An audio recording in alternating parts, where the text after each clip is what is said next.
à toutes les instances internationales.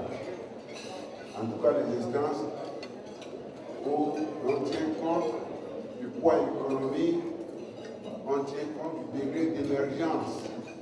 Eh bien, nous tous, on est convaincus là-dessus. Nous déléguons la grande Afrique du Sud pour représenter valablement notre cher continent. Bravo. Mes chers amis, je vois le programme pour l'interconnexion des infrastructures. Je voudrais vraiment vous remercier d'avoir pris cette initiative-là.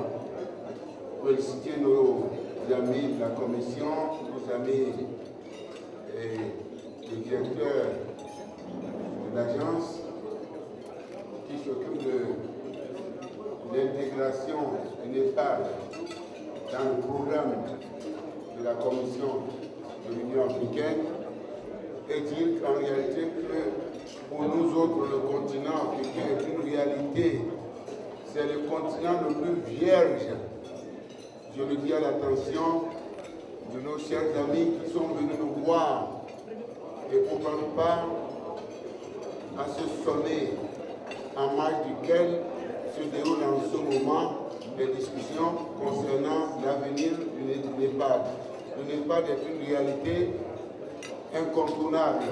Nous sommes tous attachés à cette vision, vous le savez bien, qui fixe nos ambitions en termes de démocratie, en termes de stabilité, en termes de gouvernance, la meilleure gouvernance possible, et bien, naturellement, en termes de prospérité. Mais nous voulons être ensemble. Et pour être ensemble, il faut être reliés, il faut pouvoir communiquer dans tous les domaines possibles. Donc, ça veut dire quoi? Notre continent, pour se parler, pour se toucher, pour échanger, a ouvert son ciel, a ouvert ses routes, son réseau ferroviaire, son réseau routier, ses infrastructures portuaires, aéroportuaires, à tout le monde, aux investisseurs nationaux, aux investisseurs internationaux. Je crois, mes chers amis, vous faites, Monsieur le Président, je voudrais que vous soyez notre porte-parole. Nous vous félicitons au nom du Président Zuma, au nom de nos chers collègues qui ne sont pas là. Nous vous encourageons, nous serons toujours à vos côtés. Eh bien, vous comprenez très bien que lorsqu'on parle aujourd'hui du retour, ça c'est ce qu'il faut avoir, eh bien, se nourrir d'espoir et d'espérance. Au cours des prochaines années, tout se décidera en Afrique. Tous les continents sont aujourd'hui bouchés. Et le continent africain est vierge. Offre d'énormes possibilités, potentialités, eh bien, auxquelles on peut s'attendre lorsqu'on aspire à la prospérité, à la richesse et au bonheur. Le continent est ouvert à tous les autres continents. Mais pour ce faire, nous avons besoin de régler la question de l'énergie, de l'électricité, avec des grands projets de tous ordres. Et nous voulons même aller plus loin vers l'énergie renouvelable, l'éolienne, et que ce soit le solaire, l'énergie solaire, même nucléaire. Je parle du nucléaire civil et non militaire. Et nous parlons aussi de la biomasse et d'autres formes d'énergie renouvelable. Le continent africain est décidé à aller dans cette direction-là. Sans énergie, il ne peut jamais y avoir de développement.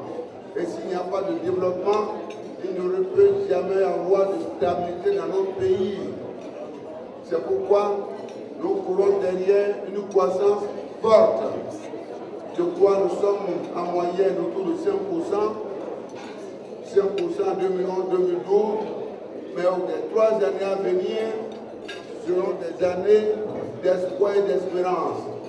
Beaucoup de pays iront vers des croissances à 2 chiffres, parce qu'il y a la volonté politique au niveau de tous les chefs d'État nous sommes décidés à aller dans cette direction. On ne peut pas parler de croissance sans les routes, mes chers amis. Vous venez d'en parler. On ne peut pas parler de croissance sans l'eau. Pas de croissance sans autre infrastructure. Mais comment financer cela? Nous croyons beaucoup au partenariat public-privé.